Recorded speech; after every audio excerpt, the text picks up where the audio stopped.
ہم لاتے ہیں ٹاک شوز اور انلمیٹڈ انٹرٹینمنٹ صرف یوٹیوب پر۔ اگر آپ نے ابھی تک ہمارا چینل سبسکرائب نہیں کیا تو ابھی سبسکرائب کریں اور بیل آئیکن کو کلک کر کے ہماری لیٹسٹ ویڈیوز کے بارے میں اپڈیٹ جانیں۔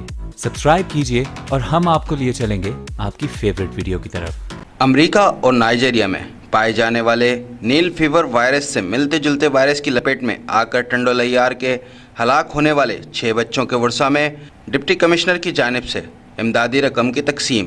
بعد ازاں حکومت سندھ کی جانب سے نیل فیور وائرس کے شکار میں جاں بحق ہونے والے بچوں کے ورثاء کے لیے مالی امداد جاری کر دی گئی۔ ڈپٹی کمشنر ٹنڈولیار رشید احمد زرداری نے ڈپٹی کمشنر آفس میں جاں بحق ہونے والے بچوں کے ورثاء میں فی کس 1 لاکھ روپے کے چیک تقسیم کیے۔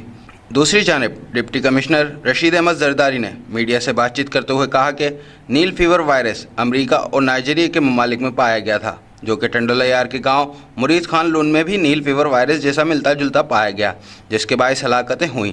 حلقے کے ایم این اے، ایم پی ایز اور ضلع انتظامیہ کی جانب سے بروقت اقدامات اٹھائے جانے کے باعث مذکورہ وائرس پر کنٹرول پا لیا گیا، جس کے باعث کئی بچوں کی جانوں کو بچا لیا گیا ہے۔ انہوں نے کہا کہ اس حوالے سے ضلع انتظامیہ اور محکمہ صحت میں دن رات ایک کر کے اس وائرس کا خاتمہ کیا۔ فہد قائم خانی، سٹی نیوز، ٹنڈولیار۔